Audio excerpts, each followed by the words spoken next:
আসসালামু আলাইকুম। মালয়েশিয়া নতুন কলিং ভিসা নিয়ে অনেক জটিলতা এবং সোশ্যাল মিডিয়ায় নানাভাবে ভয় ভীতি দেখানো হচ্ছে। এই বিষয় নিয়ে আজকে আপনাদের মাঝে আমি গুরুত্বপূর্ণ কথা বলবো। হয়তোবা কারো ভালো লাগতে পারে এবং নাও লাগতে পারে। একদম পয়েন্টগুলো আপনাদের মাঝে উপস্থাপন করব। শোনার পরে যদি মনে হয় আমি গালি পাওয়ার যোগ্য, কমেন্ট বক্সে গালি দিতে পারেন, কোনো আপত্তি নাই। আর যদি ভালো লাগে অবশ্যই ভিডিওটা শেয়ার করবেন। প্রথম কথা, মালয়েশিয়া কলিং ভিসায় যারা নতুনভাবে আসতে চাচ্ছেন, সরকারের পক্ষ থেকে যদি অনুমতি থাকে তাহলে আপনারা সোজা চলে আসেন। আর যে সমস্ত সোশ্যাল মিডিয়ায় আপনারা ভয় ভীতির যে ভিডিওগুলো দেখতে পাচ্ছেন, তারা ভিডিও ভাইরাল করার জন্যে বা পয়সা ইনকাম করার জন্য এই ভিডিওগুলো বানায়। অযৌক্তিক কথা বলে মানুষকে ভয় ভীতি দেখানোর কোনো প্রশ্নই আসে না। আমি তাই অনুরোধ করব, যারা প্রবাস থেকে আপনারা নতুন আগত প্রবাসীদেরকে এইভাবে আপনারা ভয় ভীতি দেখাচ্ছেন, এই কাজগুলোর থেকে আপনারা বিরত থাকেন। কি কারণ, আপনার যে এই কপালটা আছে, এই কপালে যা লেখা আছে আপনি তাই পাবেন। আর যে ভাইগুলো আসতে চাচ্ছে তার কপালে যেটা লেখা আছে সেটাই সে পাবে। আপনার রেজেকে আসে সে কোনো দিন থাপা দেবে না, আপনার রেজেক সে ভাগ বসাবে না। তার রেজেক আল্লাহ তার সৃষ্টির 50,000 বছর আগে লিখে রাখছে তার কপালে কি আছে। খামাখা একটা গুজব ছড়ানোর জন্য আপনারা এই ভুলভাল ভিডিওগুলো বানায়েন না। আমি আপনাদেরকে বললাম, আমি বিশেষভাবে অনুরোধ করি আপনাদেরকে এই ভুলভাল ভিডিওগুলো বানায়েন না।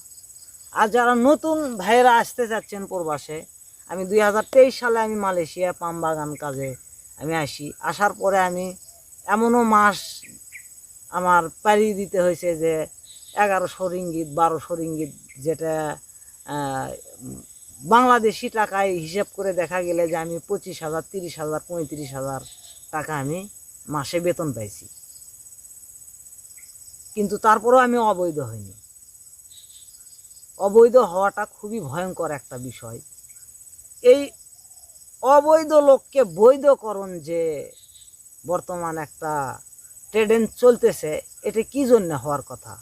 সরকার কি আপনাকে অবৈধ হিসেবে এই দেশে পাঠাইছিল, না আপনি নিজেও জানে শুনে অবৈধ হিসেবে এই দেশে আসছেন?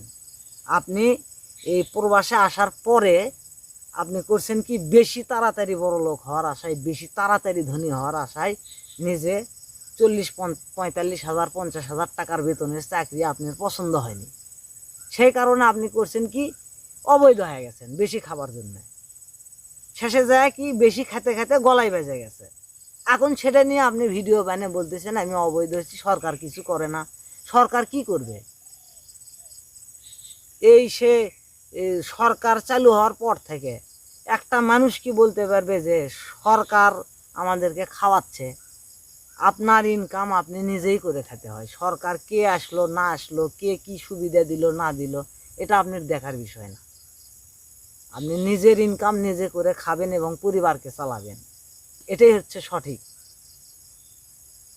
তো আমি আগত ভাইদেরকে, যারা প্রবাসে আসতে চাচ্ছেন মালয়েশিয়া নতুন কলিং ভিসায়, বিশেষ করে আমি বলবো যে আপনাদের প্রাথমিক অবস্থায় মনকে অনেক শক্ত করতে হবে, কঠোর পরিশ্রমের মন মানসিকতা নিয়ে আসতে হবে, ধৈর্য পরিচয় দিতে হবে ভাই। এই ধৈর্যর পরিচয় না দিলে আপনি মালয়েশিয়ায় টিকতে পারবেন না। কারণ এখানে কষ্ট বেশি, কিছু সময় শতকরা দেখা যায় অনেকেই ভালোও থাকে, অনেকেই একটু কষ্টের কাজে পড়ে। তো ধৈর্য হারাবেন না। একটা জায়গায় থাকতে থাকতে আপনার অটোমেটিক এক সময় সফলতা চলে আসবে ইনশাল্লাহ।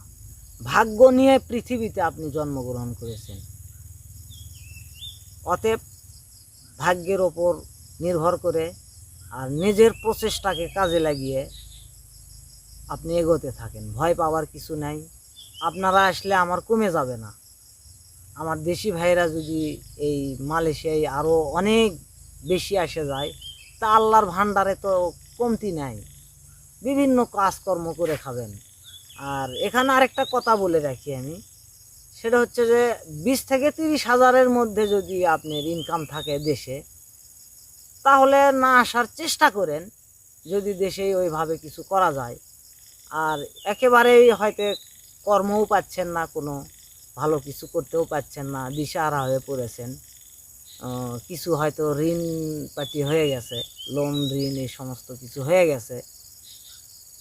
তো আপনি ওয়েলকাম, আপনার জন্য আপনি আসেন, একটু ধৈর্য সহকারে আসবেন, কষ্ট করার মন মানসিকতা নিয়ে আসবেন। বেতন কম দেখে অবৈধ হবেন না কখনো। একটা কোম্পানিতে আসবেন, সেই কোম্পানিতে দীর্ঘ একটা সময় পার করে সেখানকার পরিস্থিতি জানবেন। কখনো ধৈর্য হারানো যাবে না।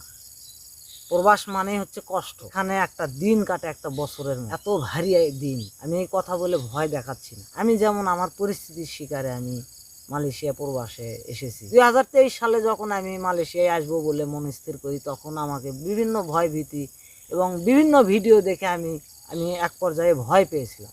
কিন্তু মালয়েশিয়া আসার পরে আমি বুঝতে পারি কষ্ট আছে, ধৈর্য ধরলে আপনি সফলতা আসবেই। আমি এটা বিশ্বাস করি, আপনারা বিশ্বাস করেন।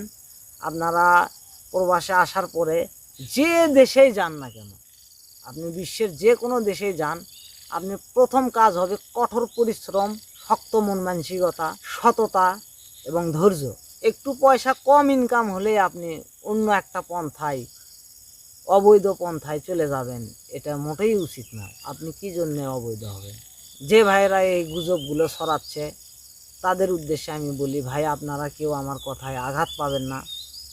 আপনারা আসলেই খুব ভালো বিবেক খাটিয়ে বলেন তো যে এই মানুষকে ভয় দেখানোর কোনো মানে হয়? আপনার রিজিকে যা খাবার আছে, যা অর্থ আছে, আপনি তাই পাবেন। যে ভাইগুলো আসতে চাচ্ছে তার রিজিকে যা আছে সেইটুকুই পাবে। একটা চাউলের দানা আপনি ভাগ্যে যদি থাকে না খেয়ে মৃত্যু, আপনি ওটা খাওয়ার পরে মৃত্যু হবে। অতএব আমি মনে করি চেষ্টা করতে হবে। আল্লাহর পক্ষ থেকে মানুষের ভাগ্যে লেখা থাকে, তবে মানুষের ভুল চেষ্টার কারণে কিছু হয়তো ভালো মন্দ ঘটনা ঘটতে পারে, সেটা ভিন্ন কথা। কিন্তু আপনারা চেষ্টা চালিয়ে যান। আপনি যদি ধানের বীজ বপন না করে, আপনি ধানের চারা না করে যদি ওই কাদামাটিতে আপনি ধান ছিটিয়ে দেন, তাহলে কিন্তু হবে না। আপনাকে চেষ্টা করতে হবে, ধানের চারা করতে হবে, সেই চারা উঠাতে হবে, সেই চারা আবার নতুন করে লাগাতে হবে, তারপরে আপনি একটা ফসল পাবেন। ঠিক তেমনই একটা ব্যাপার, আপনার জীবনে কোনো সময় ধৈর্য হারা হবেন না, তাড়াহুড়ো করবেন না, এই সমস্ত থেকে বিরত থাকবেন। আর আমার ভিডিও থেকে যদি আপনি কোনো বিষয়ে মনে আঘাত লেগে থাকে, কষ্ট পেয়ে থাকেন, আমাকে ক্ষমা করবেন। আর আরেকটা সর্বশেষ বিষয় আমি তুলে ধরি, শতকরা কয়টা প্রবাসী সফলতা নয় আর কয়টা প্রবাসী সফল, আমি সে বিষয় নিয়ে আপনাদেরকে একটু ইঙ্গিত দেব। প্রতি 100টা প্রবাসীর মধ্যে 95 জন প্রবাসী সফল। আর যে 5 জন সফল নয়, তাদের কিছু বিষয় তুলে ধরি আমি। এই 5 জনের মধ্যে 3 জন নিজের চরিত্রের কারণে, নিজের চলাফেরার গতির কারণে তারা সফল নয়। আর 2 জন প্রকৃতপক্ষে বিভিন্ন পরিস্থিতির শিকারে তারা সফল নয়। আর শতকরা 95 জনই সফল। আপনার গ্রামে আপনি নিজে দেখেন না, আপনার গ্রামে যান, শতকরা 95 জন প্রবাসীর একটা সুন্দর বাড়ি করছে, তারা কিছু জায়গা জমি করছে, না হলে কোনো একটা ব্যবসা, কোনো একটা খাদে তারা অর্থ বিনিয়োগ করছে। কিন্তু সেম বয়সের যারা দেশে থেকে কাজ করতেছেন তারা হয়তো ওই পর্যায়ে যেতে পারেনি, 2-1 জন ব্যতিক্রম, ভিন্ন কথা। আপনি 100 জন প্রবাসী একদিকে করেন আর 100 জন দেশে থাকা মানুষের একদিকে করেন, তাদের উন্নতির দিকে দেখেন, তাদের উন্নতির দিকে দেখেন। আপনি নিজের বিবেক কেন মানুষকে দেবেন? আপনার নিজের বুদ্ধিতে আপনি কাজ করেন ধৈর্য সহকারে। আমি মনে করি যে সফলতা আসবে ইনশাল্লাহ। মানুষের কষ্টের পরেই আসে সফলতা। যে কোনো একটা পরীক্ষা দেওয়ার পরে আপনাকে পাশ করে দেওয়া হয়, সার্টিফিকেট দেওয়া হয়। আপনি পরীক্ষায় না গিয়ে কখনো সার্টিফিকেট পাবেন না, পাস তো দূরের কথা। অতএব আমি বলতে চাই, আপনারা যারা নতুনভাবে প্রবাসে আসতে যাচ্ছেন, যে কোনো দেশে, খেয়াল করবেন যে আপনি যার মাধ্যমে আসতেছেন সে বিশ্বস্ত কিনা। সেই বিশ্বস্ত লোকের মাধ্যমে আপনি আসেন, আপনার জন্য ওয়েলকাম। আপনি সফলতা কামনা করি। আমি মহান আল্লাহ তাআলার কাছে দোয়া করি আমরা পৃথিবীতে যে কোনো প্রান্তে আমরা যে প্রবাসী ভাইয়েরা আমরা আছি এবং দেশে যারা আমরা আছি, আমার ভিডিওটি যারা দেখতেছেন, আমি সকলের জন্য অন্তরস্থল থেকে দোয়া করি সবাইকে আল্লাহ তাআলা ভালো রাখুক এবং সুস্থ রাখুক। প্রবাসের দুঃখ কষ্টও যেমন সফলতাও তেমন পাশাপাশি। তাই সর্বশেষ বলতে চাই, আসুন আমরা নিজেরা আমরা যারা প্রবাস থেকে এরকম ভয়ভীতি দেখাচ্ছি এগুলো থেকে বিরত থাকার অনুরোধ করি। আমরা এই সমস্ত বিভ্রান্তিকর কথা বলা থেকে বিরত থাকার চেষ্টা করি।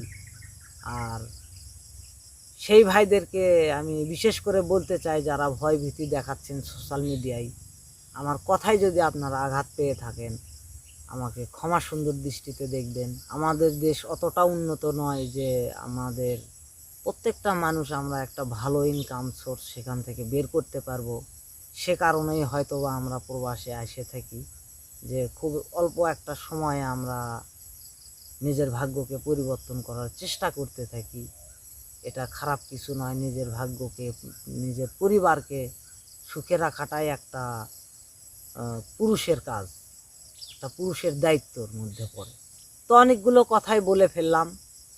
সর্বশেষ কথা একটাই, আপনারা বিশ্বস্ত লোকের মাধ্যমে যে কোনো দেশে নির্ভয়ে যান। যদি গভর্নমেন্ট বা সরকারি কোনো অনুমোদন থাকে আপনারা নির্ভয়ে যেতে পারেন। তো যাই হোক বন্ধুরা, একদম ভিডিওর শেষ দিকে, তো কথার মধ্যে যদি কোনো ভুল ত্রুটি হয়ে থাকে এবং আমার কথাতে কোনো ভাই যদি আঘাত পেয়ে থাকেন আমি তাদের কাছ থেকে ক্ষমা চেয়ে নিচ্ছি। এই বলে আমি সিদ্দিক আজকের মতো এখানেই বিদায় নিচ্ছি। আরও যদি কোনো বিষয়ে আপনাদের জানার থাকে কমেন্ট করতে পারেন। আমার যদি জানা থাকে আমি অবশ্যই সে বিষয় নিয়ে আপনাদেরকে ভিডিও বানাবো এবং সে কথাগুলোই তুলে ধরার চেষ্টা করব ইনশাআল্লাহ। এই বলে আজকের মতো এখানেই বিদায়। আসসালামু আলাইকুম ওয়া রাহমাতুল্লাহ।